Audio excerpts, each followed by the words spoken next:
अभी जो आवाज़ रिकॉर्ड हो रही है वो बाहर का इन्वायरमेंट है, वहाँ से भी आपको एक नॉइज़ मिल सकता है। और ऊपर मेरे पास सीलिंग फ़ैन चल रहा है, वो कि फुल स्पीड में है क्योंकि गर्मी बहुत तेज़ है, तो फुल स्पीड में सीलिंग फ़ैन है। इसके बाद मैं बोल रहा हूँ तो ये मेरी आवाज़ को कितना पकड़ पा रहा है। अभी एक बाइक जा रही है बाहर, तो इस सारी बैकग्राउंड नॉइज़ को कितना पकड़ पाता है, तो ये देख लीजिए कि कितना रिड्यूस करता है, कितना ये नॉइज़ को लाता है। तो मैं थोड़ा सा शांत भी होऊंगा ताकि आप देख सकें कि बैकग्राउंड में नॉइज़ कितनी होती है। तो प्लीज़ कुछ टाइम तक वेट करिए, मैं फिर बोलूँगा।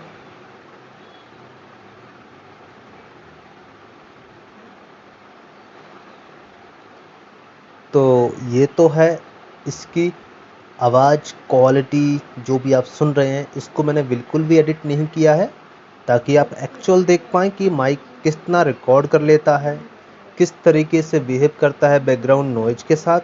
अगर आपको जमता है इस प्राइस पॉइंट पे तो यू कैन बाय इट, वरना आप कोई दूसरा ऑप्शन चुन सकते हैं। और अभी मैं आपको एक रिकॉर्डिंग और बताऊंगा जो कि होगी बिना माइक के, यानी कि डायरेक्ट स्मार्टफोन से, तो वो तो कुछ अलग ही होगी। अभी जो आवाज़ रिकॉर्ड हो रही है वो मेरे डायरेक्ट स्मार्टफोन से हो रही है। मेरा मोबाइल कोई हाई स्पेसिफिकेशन वाला नहीं है, एक 10,000 से नीचे आने वाला फ़ोन है ये। इसका नाम है Realme 5i, जो कि मोबाइल बंद हो गया है और इस पर मेरा आवाज़ रिकॉर्ड हो रहा है। और आपकी जानकारी के लिए बता दूं कि मैंने मोबाइल के पास से नहीं बोल रहा हूं, मैंने मोबाइल की कोई पोजीशन चेंज नहीं की है। जैसा कि मैंने पहले मोबाइल को रखा था माइक के साथ में, सेम पोजीशन में अभी भी मैंने मोबाइल को होल्ड किया है, ताकि एक्चुअल आवाज़ हमको समझ आ सके और आप कंपेयर कर सकें कि क्या सही है और क्या गलत। तो ठीक पहले की तरह मैं कुछ शांत भी रहूँगा ताकि आप जान सकें कि स्मार्टफ़ोन और उसमें कितना फ़र्क है।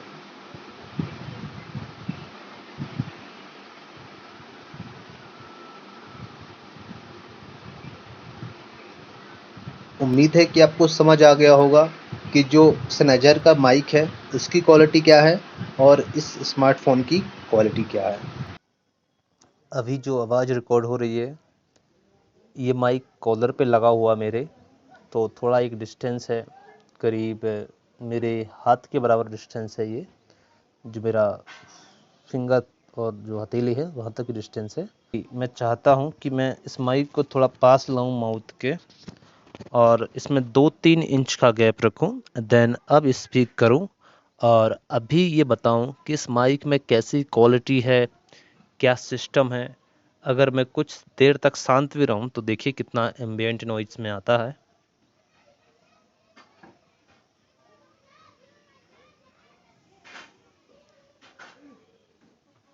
तो जैसे मेरे पास बर्तन बजे थे वो आवाज़ अगर आपको आई हो तो ये बहुत बढ़िया है। नीचे एक बच्ची रोते हुए चिल्लाते चली गई, वो आवाज़ पता नहीं आई कि नहीं आई, अभी तो मैं सुन नहीं पा रहा हूँ। देन इसके बाद सुनूंगा कि आवाज़ कितनी आई है। और यहाँ पे विंड भी चल रहा है थोड़ा थोड़ा, तो हवा में ये कैसा परफॉर्म करेगा। बिल्कुल आउटडोर है, नॉट इंडोर। तो मैं छत पर हूँ और इस सारी एम्बिएंट नॉइज मुझे यहाँ पे सुनने को मिल रही है। देखते हैं कैसा आवाज़ हमें इस माइक का मिल पा रहा है। अभी जो आवाज़ सुन रहे हैं आप वो रिकॉर्ड हो रही है हमारे मैकबुक एयर M1 पर, यानी कि ये माइक हमने डायरेक्टली लगा दिया है हमारे मैकबुक पर। और इसमें जो पोर्ट्स आता है 3.5 mm वाला, जिसमें हम हेडफोन या ईयरफोन यूज करते हैं, उसमें डायरेक्टली इस माइक को लगा सकते हैं और ये परफेक्टली वर्क कर रहा है। और दूसरी सबसे बड़ी बात यह है कि इसमें मैंने कोई भी एडेप्टर नहीं लगाया है, जो कि आप देखते हैं अमेजोन पे अलग सर्च करते हैं TRRS टू TRS एडेप्टर वगैरह, कोई एडेप्टर यूज नहीं किया है। और जो एडेप्टर का यूज होता है वो आप कर सकते हैं कैमरे के लिए, क्योंकि कैमरे में डायरेक्ट काम नहीं कर रहा है, तो कैमरे के लिए हमें एडेप्टर लेना पड़ेगा जिससे एक डायरेक्ट कैमरे में काम कर सके। और दूसरा बात यह है, इसमें जो ऊपर सीलिंग फैन है उसका नॉइज़ आपको सुनने को मिल रहा होगा, क्योंकि ये नॉइज़ रिकॉर्ड करता है। नॉइज़ को ज़्यादा कैंसिलेशन नहीं है, इसमें नॉइज़ कैंसिलेशन ज़्यादा नहीं है। तो नॉइज़ कैंसिलेशन ज़्यादा नहीं है तो नॉइजी इन्वायरमेंट के लिए माइक कैसा हो सकता है, इससे आपको एक आइडिया लग सकता है। दूसरा, मैं थोड़ा सा बंद हो जाता हूँ तो आप सुनिए कि जो एम्बिएंट नॉइज है, फ़ैन की नॉइज है, वो कितनी कैप्चर होती है। अगर आप फ़ैन बंद करके रिकॉर्ड करेंगे तो डेफिनेटली आपको डिफरेंस दिखेगा।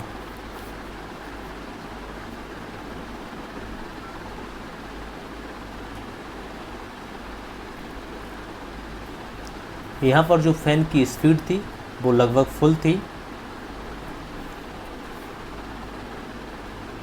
हाँ, आपके आइडिया के लिए मैं एक बार फ़ैन बंद कर देता हूँ कि ये बिना फ़ैन के काम कैसे करता है, ताकि आपको एक आइडिया लग जाए कि अगर आप फ़ैन बंद कर देंगे या सर्दी का मौसम होगा तो आप फ़ैन नहीं यूज़ करेंगे तो ये माइक कैसे काम करेगा। तो प्लीज़, तो इससे आपको एक आइडिया मिल जाएगा और आप इसे इस्तेमाल कर सकते हैं।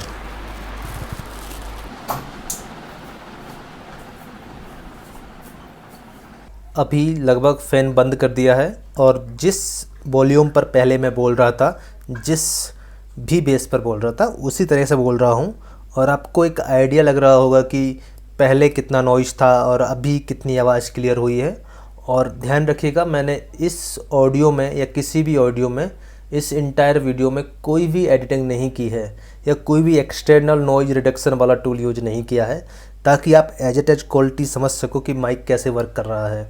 और बाकी आप ये आइडिया लगा सको कि आप इसे नॉइज़ रिडक्शन करने के बाद, नॉइज़ को हटाने के बाद फाइनल ऑडियो कैसे ला सकते हैं। अभी मैंने अपने इस माइक को अपने मुंह के बिल्कुल करीब कर लिया है। इसका कारण ये है कि आप ये भी जान सकें कि अगर आप कोई वॉइस ओवर वर्क कर रहे हैं, कोई एक्स्ट्रा वर्क कर रहे हैं, कोई अलग तरीके से काम कर रहे हैं, अगर आप अपने माइक को पास रखते हैं और देखते हैं कि कैसा रिजल्ट आता है। तो जैसे कि डायनेमिक माइक को होल्ड करके कुछ लोग गाना गाते हैं, स्टेज पे परफॉर्म करते हैं, तो जैसे डायनेमिक माइक को पकड़ा जाता है, ठीक उसी लेवल पे या कुछ डिस्टेंस पे मैंने पकड़ा हुआ है। करीब मेरे मुंह से 3-4 इंच का डिस्टेंस होगा और उस डिस्टेंस पे ये आवाज़ रिकॉर्ड हो रही है। और आप जान सकते हैं कि ये क्वालिटी प्रीवियस से कैसी है। और नोट, एक बात याद रखिएगा, इस सारी क्वालिटी आप तभी सही से जान पाएंगे अगर आप कोई हेडफोन या ईयरफोन का इस्तेमाल कर रहे होंगे। अगर आपके लिए ये ख़रीदना अच्छा लगता है तो प्लीज़ ख़रीदिए। मेरी रिकमेंडेशन अभी कुछ नहीं है क्योंकि मैंने इसे ज़्यादा यूज नहीं किया है, लेकिन मुझे लगता है कि इस पैसे से मुझे अच्छा लग रहा है। और ये बैटरी फ्री है। पहली बात तो इसमें मुझे कोई बैटरी नहीं ढूंढनी पड़ेगी, इस चक्कर में नहीं फंसना पड़ेगा यार पता नहीं कब मेरी बैटरी ख़त्म हो जाएगी। कई बार मैंने बोया M1 ट्राई किया था, तो कई बार मैं वीडियो बना रहा हूँ, कैमरे में माइक लगा हुआ है और उसकी बैटरी ख़त्म हो गई, तो आधे मेरे वीडियो में तो आवाज़ सही रिकॉर्ड हुई थी, जहाँ से उसकी बैटरी डाउन हो गई है वहाँ पर मेरी आवाज़ कम हो गई थी या वो बिल्कुल नील आई थी। तो इसका मतलब ये है कि मैंने ये सीखा कि अगर हम कोई ख़ास इंटरव्यू ले रहे हैं और किसी वजह से हमें एक ही चांस मिला उस बंदे का इंटरव्यू लेने के लिए और हमने वही माइक यूज किया होता, तो मैं उस वीडियो को फिर से री रिकॉर्ड तो कर ही नहीं सकता था, क्योंकि वो बंदा तो चला गया या जहाँ पर मैं इंटरव्यू करने के लिए गया था वहाँ से तो मैं वापस आ गया हूँ। अब तो मेरे पास ऑडियो ही नहीं है उस वीडियो बनाने के लिए। तो ऐसा नहीं होना चाहिए, ऐसा धोखा नहीं होना चाहिए, क्योंकि हम एक ही बार चीज़ को इस्तेमाल करते हैं तो वो चीज़ परफेक्ट होनी चाहिए। तो मुझे कोई ऐसा माइक चाहिए था जो बैटरी फ्री हो, तो मैंने इसलिए ये वाला माइक ख़रीदा है। उम्मीद करता हूँ कि आपको ये अच्छा लगेगा और आप भी देखें इसकी क्वालिटी कैसी है, क्या आपको लगता है किस लिए आपको चाहिए। मुझे पोर्टेबिलिटी भी चाहिए थी साथ में, तो ये ज़्यादा पोर्टेबल है। इसकी जो वायर है बोया M1 जैसी नहीं है, उससे काफ़ी अच्छी है। बोया M1 की वायर उलझ जाती है, ये इतनी उलझती नहीं है। इसमें कुछ ऐसे मटेरियल यूज हुआ है जिससे जल्दी से सही हो जाती है।